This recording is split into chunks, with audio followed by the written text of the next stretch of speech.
let's talk about another good application of radioactivity, and this is talking about fission. This happened in the 1930s in Italy. The scientist's name is Enrico Fermi, and he decided he was going to start shooting uranium with some neutrons. How he found a neutron source, I'm not really sure. Doesn't really matter though. And his goal was to get these neutrons to incorporate into the nucleus, and that way he would make a newer, heavier element. And you know, ultimately through decay, maybe the neutron would be a proton, but he's trying to make a new element. So here's what he said. He said that if I take uranium-238, this is what he hoped would happen, plus a neutron, it's going to make uranium-239, and then that's going to undergo beta decay. So it undergoes beta decay because of its ratio of neutrons to protons. And when it does that, it would get 93 protons and still have that, and this would be an element X. So unknown. This is what he's trying to make.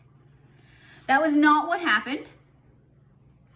What actually happened was a whole bunch of lighter elements and particles that got spit out they came out with lots of energy.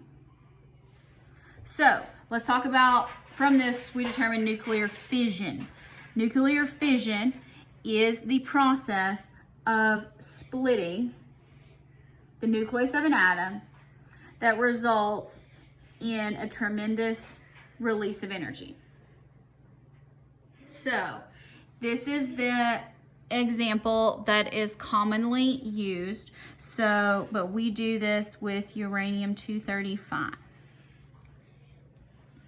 So if you have, this is uranium-235, and this is a neutron. So you bombard it with one neutron. It's going to make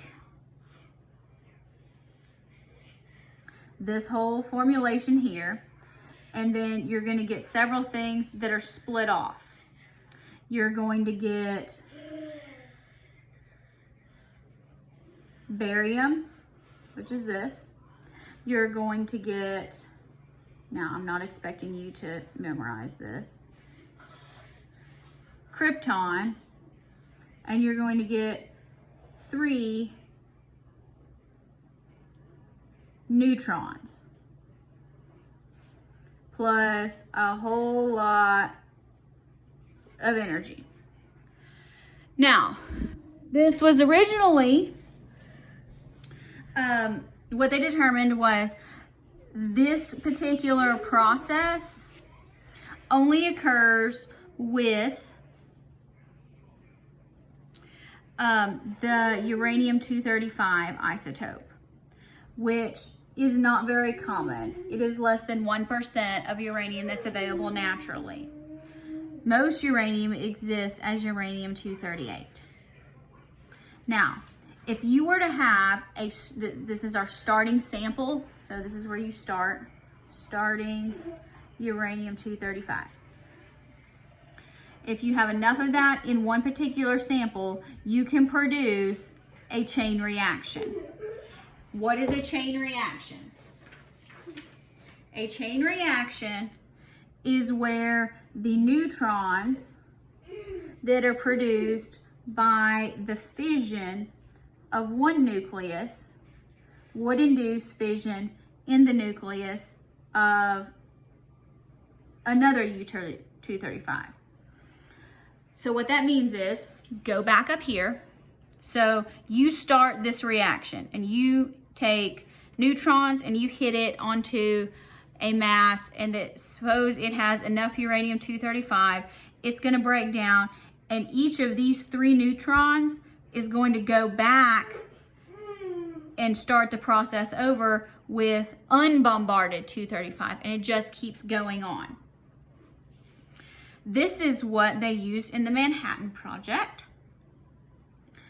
which is the process that developed the atomic bomb. And particularly if you know much about the history of the atomic bomb, this was the one that got dropped on Hiroshima, and it was the little boy. Not to be there were 2 atomic bombs. The one that was on Nagasaki was called the Fat Man, and then the little boy was the one that used this technology dropped on Hiroshima. Now, how do you know that there's enough to get this chain reaction? That is called critical mass.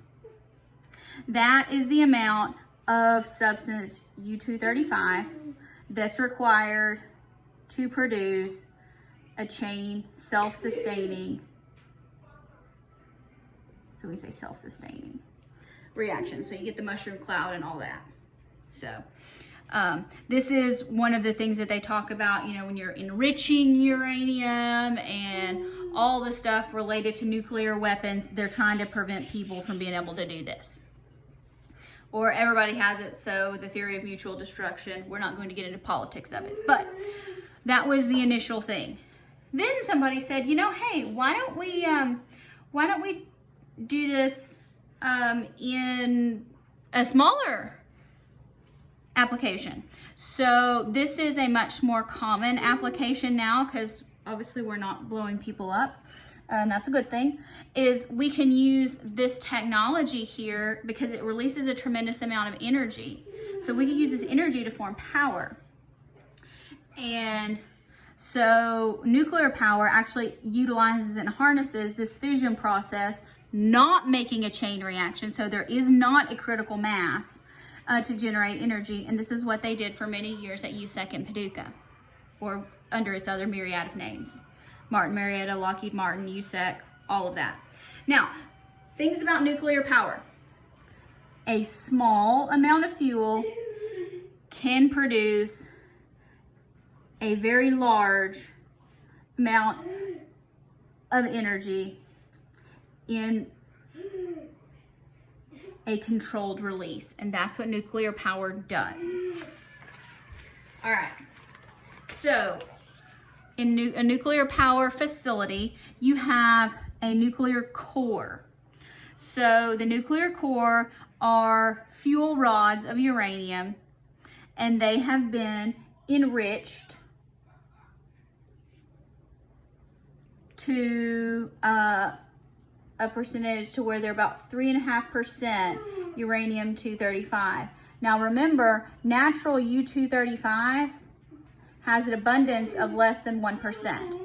And so my dad worked at Honeywell, previously known as Allied Chemical, Allied Signal in Metropolis, and their job, or one of the things that they did at their plant, was they took uranium ore that occurred naturally, and then they purified it, and so they converted it to uranium. So if you're talking about redox reactions, they reduced the uranium down, and then they sent it off to USEC or one of the other nuclear power facilities in the country, and then USEC would then enrich it to put it in their fuel rods. Now, these fuel rods are also placed with these neutron-absorbing control rods. So the control rods absorb the neutrons, so they prevent this, they catch these to help prevent the chain reaction. And so what they can do is that when they want the reaction to go, they'll take out some of the control rods and it will work. and then when they want to, when they say, okay, that's enough, things are getting too hot, they push the control rods back in, and it stops. So if you take 50 kilograms of fuel per day, that kind of sounds like a lot, but it's not. Because 50 kilograms, 1 kilogram is 2.2 pounds. That's 110 pounds. That is less than me as a person. All right, so here we can say 110 pounds. So a small female can provide enough power in one day for a city of 1 million people. And that was why when USEC was operating, our power cost around here was very, very low. We still utilize power from hydroelectric power from the dam, but USEC actually used to supply a lot of the power grid out in California. Now, good things about it is it's considered clean energy because it does not pollute the air and there are no greenhouse gases. And another thing that people assume that is incorrect, a nuclear power plant cannot ever, not possible, ever become a nuclear bomb. That's not possible. Don't think about the what ifs. I'm telling you, it is not possible. It does have its own brand of problems.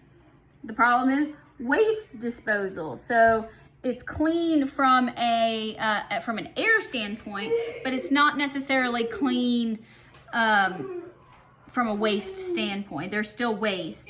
Generally, it's stored on site in the power plants. They like bury this facility in the ground. But it has a very long half-life. I mean, we're talking about billions of years here, remember. We're dealing with uranium. A permanent site at one point was being developed in Nevada, but that has currently been shut down. They were like, well, let's just all bury all the nuclear waste in the middle of the desert where nothing lives there anyway.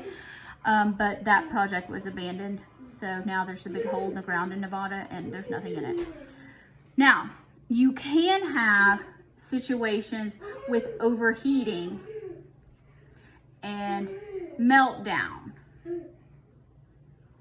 And this happens when this fuel becomes so hot that it melts. So generally there's cooling ponds that run water through this nuclear core to help keep it from getting so hot. And that's what happened in Chernobyl. It was not a bomb, but they did have a meltdown.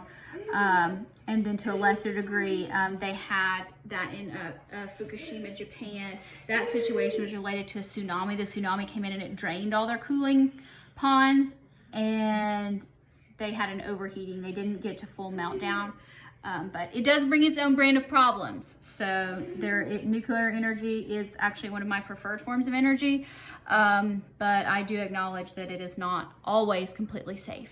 So everything has drawbacks.